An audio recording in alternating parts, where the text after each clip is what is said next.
Howdy folks, High Value DMD. Don't just give me your subscription, but please let me earn it. Let me earn your like and let me earn your comment. The doctor is in, and I'm going to be prescribing you INCELS, a red pill today. Are you incel or involuntarily celibate? Do you want to be engaging in the hookup culture or have a girlfriend, but you're just not able to? Maybe you're black-pilled due to some genetic related pathology that you have. Maybe you're too short, or maybe you're just not strong enough. Are you black-pilled, and has that made you an incel? Hey, so if you're new to this channel, I don't agree with the hookup culture. I never engage in that. So the word incel is a bit of a loaded word, okay? And I don't necessarily agree with that. I think people should be voluntarily celibate, maybe a volcel, and I think they should wait for marriage. But hey, I'm your doctor, and you're coming to me telling me that you're suffering from incelism, so I'm going to prescribe you that red pill and maybe help you along a little bit. So the reality is everything in this world is more expensive, okay? The baby boomers, right, the Gen Xers, they were cruising on easy mode, all right? Their average job was able to afford them the life that they wanted. For instance, my grandfather, he was a carpenter and a home builder, okay? Never went to college. Not saying you need college. I'll maybe touch on that a bit more in a minute. But he was able, with his own two hands, he was able to be a carpenter and home builder and provide for 4 children, have his wife stay at home, and he was able to provide a life for them. He was actually going to give my father a brand new cutlass if he went to college. And they would have paid, I think he could have gone to college free. Or they were going to pay, no, this is what it was. They were going to pay for him to go to college and give him a brand new cutlass. I forgot the year. But it was probably in the 80s or something like that, or late 70s. So my grandfather was able to do that for him. And they took him on ski trips. My grandfather went to Europe, took my youngest uncle to England with him. Did all of these things as a carpenter. You can't do that now as a carpenter. Necessarily. You have to be a business owner to accomplish that.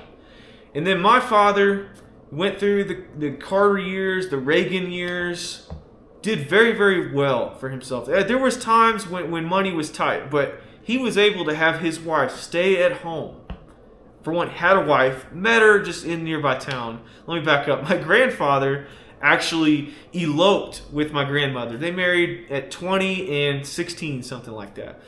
My father met my mother just through acquaintances, through college friends. There were no dating apps. There was no trash hookup culture as much as there is now. This is post-birth control, so there was some of that. But there was honor and dignity, and he just met somebody in the same town. Got married. My mother was able to stay at home, and it wasn't easy at times. But he was able to provide as a carpenter and home builder. The same as his grandfather, or as my grandfather, his father. I have 2 siblings, was able to take care of us. Put my sister through college, helped me go through college.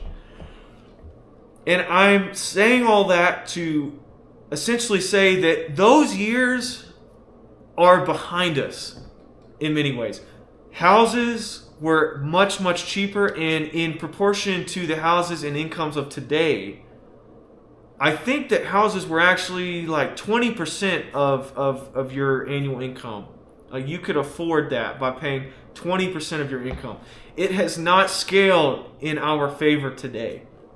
Today, it is harder to make money. Let me rephrase that. It's harder to get a good job that will pay you better money.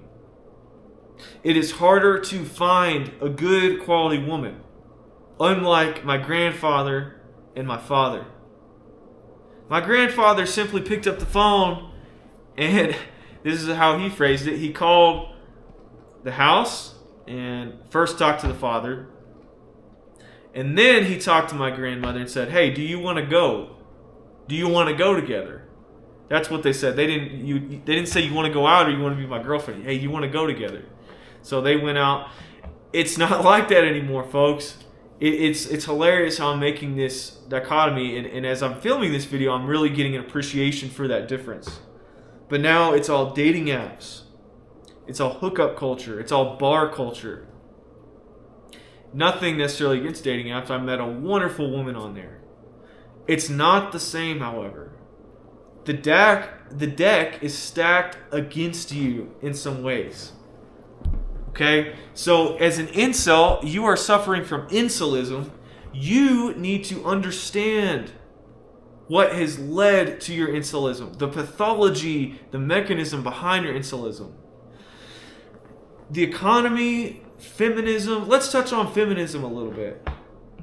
So things are getting more expensive, and people have changed, okay? I think by and large, men still want the same things. However, I think men are not achieving as high as they used to. They aren't going and striving for those higher roles as much as they used to. In their clubs, in their college. For one, they're not going to college as much. About 60+% of people in college are female. Okay, and the men that are in college, they're not striving for the most. A lot of them are just fooling around trying to hook up. It's the women that are stepping into these leadership roles. It's the women that are the go-getters. I'm a dentist by trade. In dental school, it's over 60% becoming women. The same in medical school for my physician counterparts. So because of feminism and inspiring young women to go after careers, which for better or for worse, I've talked in previous videos about how the economy would relate into that, and then if I was a woman, the choices I would make might be similar, considering how the men are not hustling as much as, like you, incel. You're not out there hustling, so the women are having to hustle and go after and get what they want. Okay, and so that dynamic is off, and the women are going into these higher up roles. And so why would they want you? Why would they want you, incel? They have everything they need. They're providing for themselves. They're looking for maybe that top 1 to 1% guy. They're not going to look at you. And so that is 2 red pills that I've given you, and maybe hopefully it can cure your incelism, or at least awaken you to why you are in the current state you are. And so now that you are woken up to those ideas, you need to do something about it. Now, you probably took a black pill from another provider that you have seen in the area, and you are concerned with your genetics, something relating to that. But I hope to prescribe you this red pill to wake you up and maybe encourage you to go after some things that you can change, okay? You can become a better version of yourself.